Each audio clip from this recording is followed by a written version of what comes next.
Hello, friends. Welcome to Nirmal Bang. I'm Piyush Jain, and today we are going to do a conversation around economy, and we'll talk about how sort of this September quarter, December quarter is looking like from the perspective of economy, inflation, monsoon-related impact, rural economy, what really it implies for consumption growth. Remember why we talk about this because it goes down to how consumption stocks would perform, but then also it could go down to how the credit cycle actually could perform, and eventually this is something which the stock market really watches out very carefully. We'll also talk about something very interesting. For now, I'll reserve that and actually will take you to that interesting launch of a book, and we'll discuss that with our guest. But first, from the perspective of the industry and economy, let me introduce our industry veteran, Mr. Madan Sabnavis, Chief Economist, Bank of Baroda. Madan sir, welcome to the show. Thanks, Piyush. I wanted to actually introduce you first as an author, but then actually I thought let's first do a conventional introduction, and then actually we'll go to the traditional introduction about Madan sir as an author. So let's first do the economic lens.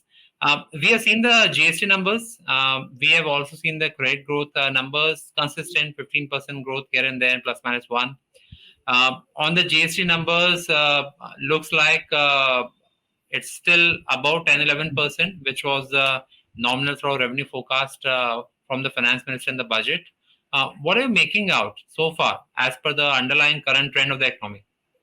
So normally when we look at GST collections, we tend to link it with consumption and then draw a conclusion that if GST collections are going up, so consumption is also very buoyant. So I think that was the sense we had even last year when we saw that the GST collections had first far surpassed 1.1 lakh crores of monthly collections. So that was a time when we felt that maybe, look, the economy has turned around. People are spending a lot of money. People were, of course, spending a lot of money. So that's how your GST collections go up, because it's a consumption-based tax. But I think one phenomenon which has actually led to these GST numbers being looking very good is that compliance has actually improved. So I think that has been a major success of the GST story, that ever since we have had the GST, compliance has actually increased. On the other hand, we've also seen that with high inflation successively in the last 3 years, I think that also lent buoyancy to the GST tax collections. So actually, when you look at 22-23 and you say that how did consumption perform, we saw on an annual basis, nominal consumption increased by around 15%. But if I looked at real consumption, it just increased by around 7.5%, which means a lot of our consumption had gone up because in value terms, inflation had actually pushed it up. So I think that was a benefit which the government also drew, because your GST tax collections also increased on account of this. So therefore, while GST collections have reached new levels in the current financial year, I would still pause and not really conclude that consumption has revived in a very big way. We will have to see, especially after 3-4 months, when the Kharif harvest comes in, when we have the festival season, whether people actually start spending more. But we see the commentaries of a number of the FMCG companies, I mean companies in the consumer durable segment, they had all lamented last year that rural demand had not yet picked up. They were also concerned about urban demand. They were talking of how premiumization has worked for them, where premium products sold and the normal products still did have lackluster demand. So we need to see whether these things change. So as far as GST collections are concerned, very good for the government, looks nice for the economy. But for companies which are in this particular segment, the consumer space, I think we'll just have to wait for another 3-4 months to get a clearer picture. I just want to borrow your intelligence on the rural economy topic here, because it again forms a very large part of sales of a couple of consumption companies. From the rural economy, why actually you think perhaps the rural economy is not picking up? Because we also had a data which was pointing out that the wage growth has not been that great, but overall, holistically, is there any sort of thing which is bothering you, or which you think perhaps is a red flag? See, if you look at the rural economy, I think there are actually two parts to it. We normally associate agriculture with rural economy. True, agriculture does account for around 40 to 45% of the rural GDP, but you also have the other segments, and they would largely be in the SME segment. So what we have seen is that the SME segment has still been under pressure post-COVID. So while there was relief given more on the credit side, so that helped to sustain them.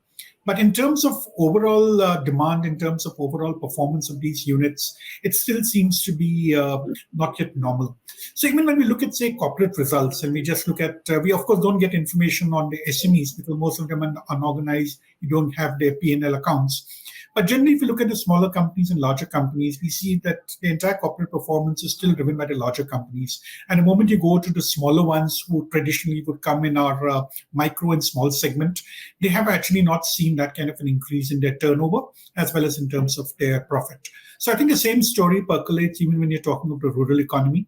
And so therefore, both the engines need to fire, but it would all start, of course, with agriculture. If the rural economy is to do well, we need a good kharif crop, we need good income coming here. And the way in which the monsoons have been behaving, the way in which we have seen supply-demand mismatches, especially in vegetables, I think one would definitely be a bit cautious at this particular point of time. At the start of monsoon season for the last almost 4 or 5 years, every time we basically have to be cautious. But do you think that is going to turn out another good kharif season? So actually, Piyush, what we have seen is that we normally go by the single indicator saying, is it a normal monsoon or not? And in the last few years, we were told, yes, it's a normal monsoon. In fact, there was also been discussion saying that when we had an El Nino, which was not really that severe, we still had a good kharif crop. Now, when we're looking at, let's look at this particular indicator of inflation. I think that becomes serious because what we've seen that even when we have a normal monsoon, I think if there's subnormal monsoon in certain regions of the country, then certain crops get affected. And those crops like pulses tend to be more vulnerable to price increases compared to something like, say, rice or wheat. So what we have seen is that even in the past, when we've had a normal monsoon, by the time the Deccan Plateau area, which is largely the area which is heavily dependent upon the monsoon, if any part of this plateau area has not received normal monsoon, there has been a tendency for fluctuations in their output of certain crops, which has led to more price volatility. So that's one of the reasons why it's a standard kind of a statement we always make. We need to have a normal monsoon. I think it's just kind of a necessary condition, but it's not a sufficient condition to have a good kharif harvest. So I think the progress of the monsoon, the way in which it spreads across different regions, and finally we have seen even the departure of the monsoon is important, because if the monsoon overstays and it remains in the month of, say, October, at that point of time the crop tends to get destroyed. So I think all these factors matter when we talk of the final kharif numbers in terms of production. Yeah, this time it could be interesting, perhaps, as there has been some expectation that perhaps monsoon could actually sort of overextend. But let me now go to the investment side, where you have been having an interesting opinion from the perspective of slower recovery in the private investment capex. What's your observation right now? Are we actually seeing early signs, but not enough private capex? How happy are you? What actually are you seeing as sort of lead indicators for FY24? So actually, if we look at private investment, in my view, I think there has not really been any significant pickup. And that's one of the reasons why the central government has to once again do the heavy lifting. The center has been trying to nudge the states to spend. So if you remember last month, they gave 2 installments of the tax transfers which had to take place. They also gave the loan to state governments, which was a part of the capex program of the center anyway. Out of the 1 lakh crores, I think over 50,000 crores was given to the states. The whole idea is that the government seems to be cognizant of the fact that the private sector is still not investing. And when we look at some of the CMI data on new announcements, for example, so what we have seen is that while announcements have been very good, but there's been a lot of concentration in the transportation sector, which is basically the airline industry. So today we have heard of some of the airlines actually announcing the purchase of a large number of planes. So that's what goes into it. So one thing is to say that we're building up capital stock. But second, if you're going to import these aircraft, which is what normally happens, then there are no backward linkages which are forged in the economy. So that's one of the reasons why I feel that private investment has not really taken off. If you look at the other sectors, see whether they're investing enough, look at the debt market, see what kind of resources are being raised. We don't see too much coming from sectors other than chemicals or maybe the power sector. We don't, and I think one of the major reasons is, if I have to link it with the question which we started off with, is that we don't have enough consumption.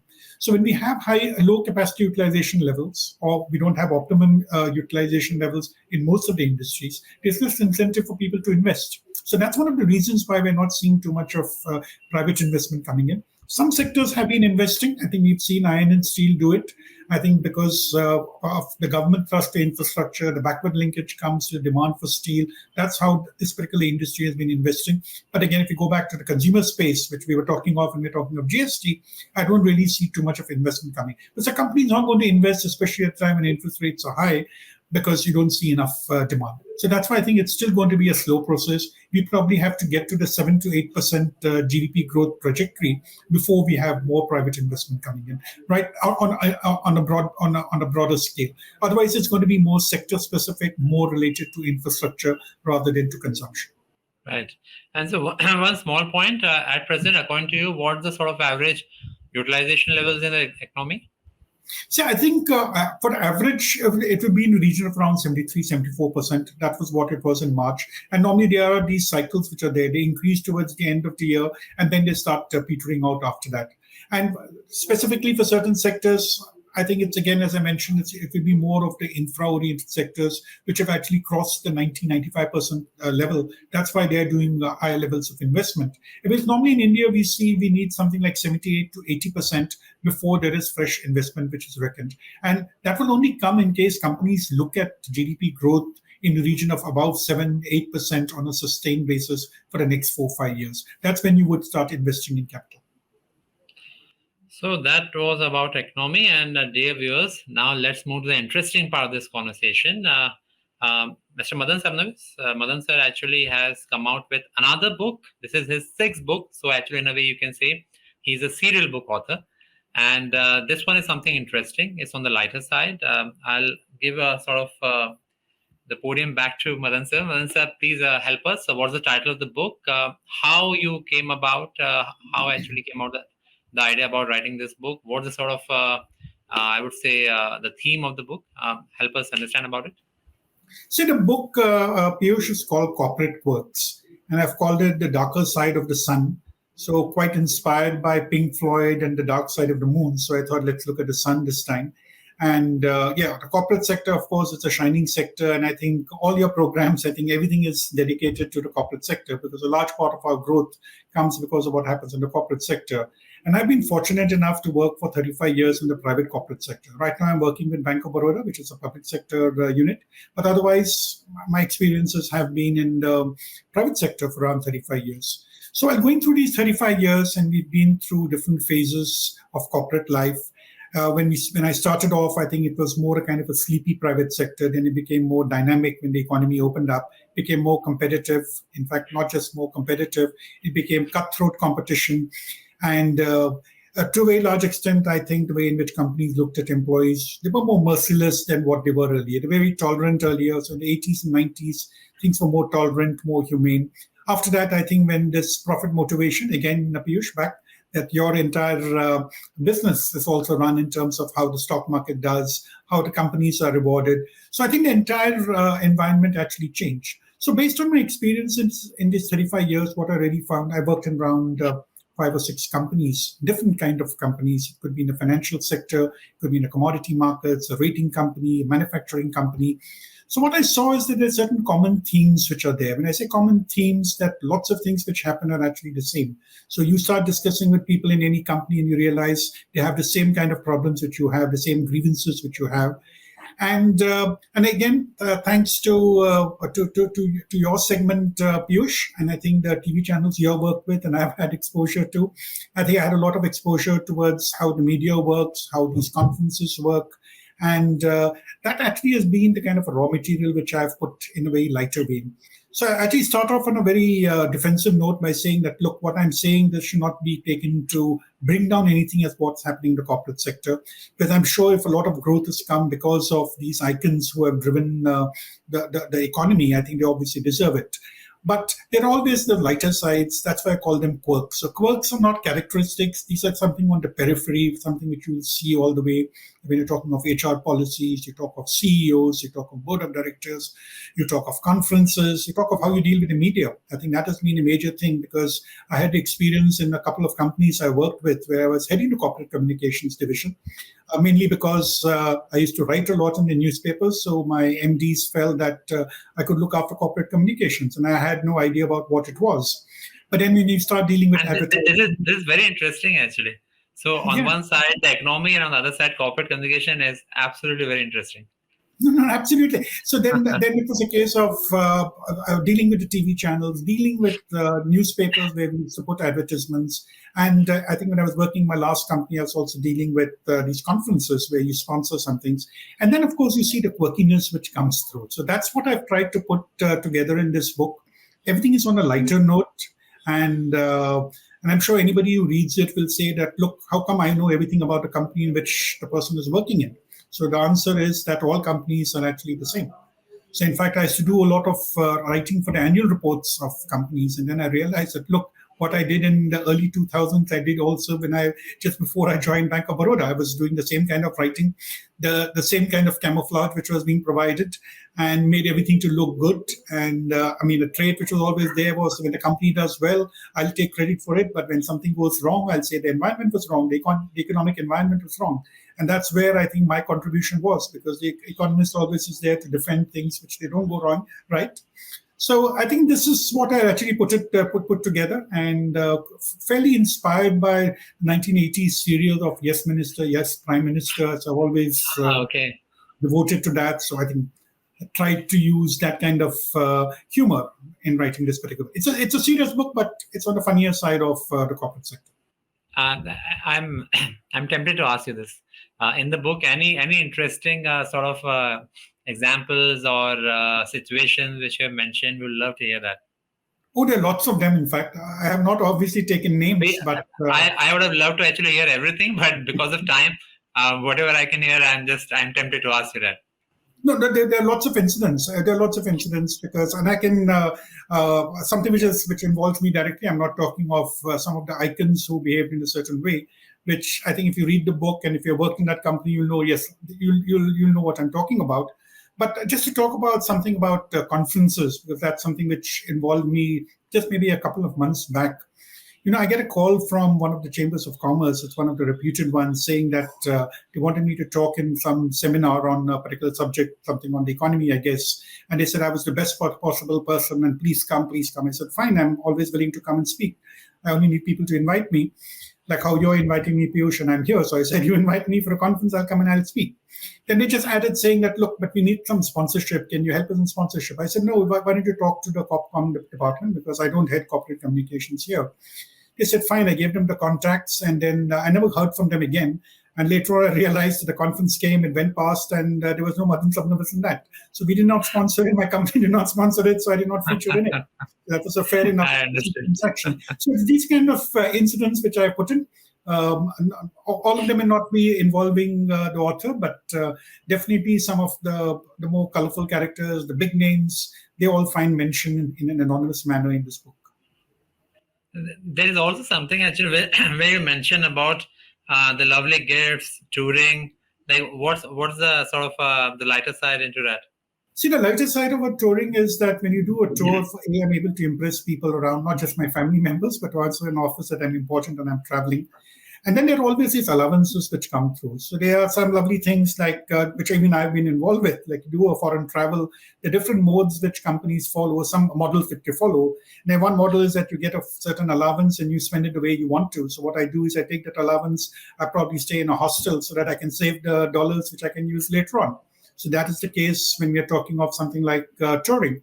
When we're talking of meetings, that's again something which makes you sound very important. When you have more meetings, when you go and meet the CEO, you come back and you can boast to the other people that, look, I met the MD, I shook his hands, and he patted me on my back. Yeah, that was how the culture was earlier, where you're able to create a very good impression on that. And I also have something interesting on management consultants. So I think that's something which almost everybody deals with them. So I have some quirky part about my experiences with the management consultants. So I think when you put all these things, they're all short chapters, have this particular subject which comes as a title. And there's a lot for one to smile about. Yeah. Absolutely. I think we'll look forward to the book. Sounds really interesting. For our viewers, for the benefit of our viewers, I would also actually remind them, sir, which other types of books actually you have already written, sir. I think that is something which our viewers would definitely like to know about. See, I've written generally serious stuff because economics is a serious subject. So I actually started off writing a book on macroeconomics demystified, which was based on all my knowledge which I had in Delhi School of Economics, which was almost 20 years before I started writing this book. Then after that, I moved over to another book called Quirks. So Quirks was similar to corporate quirks, but it's more on the economic side. So it's a case of looking at certain phenomenon which all of us see around you, like you see an incomplete flyover coming through, and then worked out what would be the cost of running of this entire flyover. A flyover which was supposed to cost, say, 10 crores, finally works out to 30, 35 crores.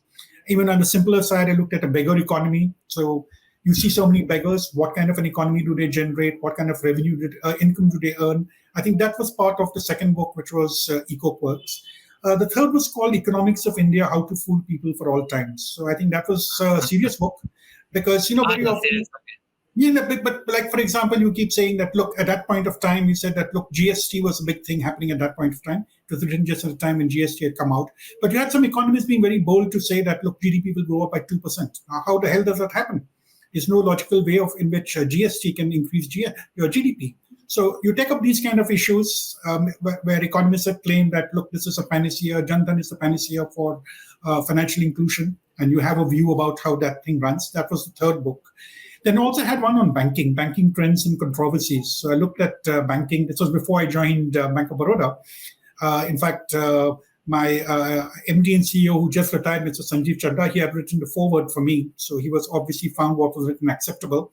So it was a case of interpreting banking data for the last 20 years, especially after the reforms, and then went into different aspects of banks, which also went into certain controversial issues about who should be the RBI governor, what should be the tenure, because that was a time when there was controversy about one particular governor who had a tenure of 3 years, but then everybody felt that he should have been given more years. So I picked up issues like that. That's why it's controversies. I understood. Yeah. And just after COVID, I had another thing called lockdown or economic destruction, because everybody liked to talk about how everybody helped out everyone. But then there was a lot of economic destruction caused by COVID. So this was a book which came out probably last year. And then this is the last one, which is more on the quirkier side, probably reflecting how my mind works. Have a good sense of humor to read it and to write it and also to read it. So I think that's what it is. But probably my next book will be something more serious, back to economics, which I'm working on. Right, sir. And we look forward to this book. I think for our viewers, that should be something interesting for really to know again how the sort of corporates work. But I want to ask you one question, sir, before we move towards the closure. And that's something I think not even me, anybody who's going to listen this conversation would be thinking how you're managing actually your workflow, and also then with this passion, because this passion also requires a lot of dedication, humor, and then everything is fine. But how are you managing it, sir? No, actually, it's a case of just managing time. And I can say with a lot of confidence that I don't really work once I leave office. So I do dedicate maybe an hour or so after office hours to all the thinking and writing which I do. And I lead a very normal life once I go home. So you go for movies, plays, concerts, everything happens. So it's not to say I'm just buried in books and reading all the time. No, I don't do that. Yeah. And I think 35 years of experience helps you a lot in order to accomplish these things. It's a challenge all the time, but yes, one does manage it. And you manage a good work-life balance also. Well, that's great to hear. Perhaps something which I think we all can learn from. Madan sir, it's always a pleasure talking to you, learning from you about the economy, getting insights. And also this time, we'd like to extend all the wishes for your new book. Thanks a lot, Piyush, for coming here. And thanks a lot for talking about my book. It'll help a lot. It's really helpful. And with that, dear viewers, it's a wrap on the show. Hope you enjoyed it. Subscribe to our YouTube channel and click on the bell icon to never miss an update from Nirmal Bang.